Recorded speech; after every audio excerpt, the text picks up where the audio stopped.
Imagine being called a foreigner in your own country by a foreigner. Well, that's the predicament of a male Zambian national who has chosen to remain anonymous. The man was on Saturday turned away from a Chinese restaurant and shop called Lankins in Lusaka's Long Acres for being black and a foreigner in his own country. The man was in the company of his Chinese wife and now explains. These two other guys were in front of us. They went in, these Chinese nationals, they went in. So when my wife and I were going in, there was this lady behind the counter. She was shouting something, she was yelling something. So for me, I just looked at her, but then I couldn't understand. So I walked in again. Then she repeated the same phrase. So at this time, I looked at my wife because she was looking in my direction. So I looked at my wife. My wife had stopped moving. So I asked her, what is she saying? So the lady said, foreigners are not allowed in this shop. So I thought to myself, in my mind I was like, oh, how does she know my wife is, not from Zambia? Then my wife said, oh, she means you are not allowed in the shop. That's when I was confused. Foreigner? I am the foreigner in this situation. So she said, then my wife asked the lady, what do you mean? She said, oh no, the Chinese can come inside. You have to wait outside. You can't come inside. The wife of the Zambian national has described the actions taken by the Chinese nationals against her husband as ridiculous. I don't think Chinese, racism is everywhere. But then, in this situation, it's just a little bit unusual, How can you ask, how do I put it? How can you say that foreigner cannot come in when they are in a foreign country? It's ridiculous. They are not supposed to behave like that.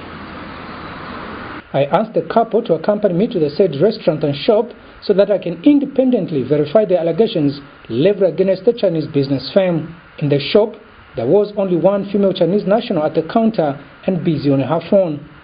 We proceeded in the shop, and when going out I asked the Chinese lady, with the help of the Zambian national's wife for translation, if I could see the owners of the shop so that I can find out about the allegations leveled against them, but the lady outrightly refused. When she refused, I asked her whether it's true or not that they turn away blacks in their shop.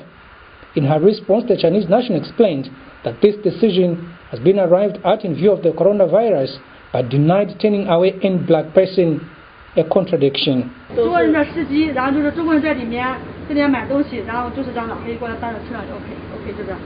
Okay, so basically she said that normally they allow the Zambians, they will come here, normally they are like the driver of the Chinese national.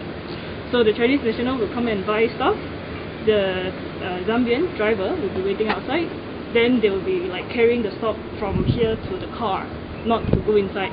But if let's say those who are they insist to go in, they will still allow.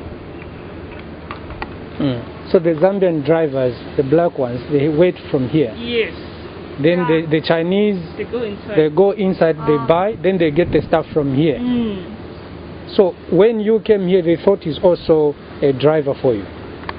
Is that what they thought? But the one yesterday is not this one. Simply put, the Chinese are saying blacks transmit the coronavirus. How painful can that be? That's simply an insult. Well, let's assume that what this lady is saying is true, that they don't discriminate against the blacks. Their actions speak to the contrary.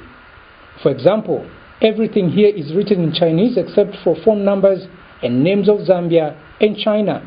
This is happening in Zambia. What about if it is China itself? I traveled to Gwangju some time back, maybe some 8-9 years ago. And on arrival at Gwangju airport, my passport was seized on the basis that it was a fake passport. I was told I was a West African, although the party I traveled with were all Zambians. So I was detained at the airport overnight. No explanation, just told you are going back. It's becoming more prevalent here. It's not even that side, and we're looking at where is the political will to protect us in our own country. That can happen out there, but we do not expect it to start happening here, and politicians are sitting idly by. Is Zambia slowly turning into a Chinese colony? Has Zambia been secretly sold to the Chinese while citizens were still asleep? Could it be that our leaders know something about the Zambia-China dealings which we don't know? Can a Zambian behave like this in China? This is quite strange, and strange indeed. Kalan Muchima reporting for Move TV News in Lusaka.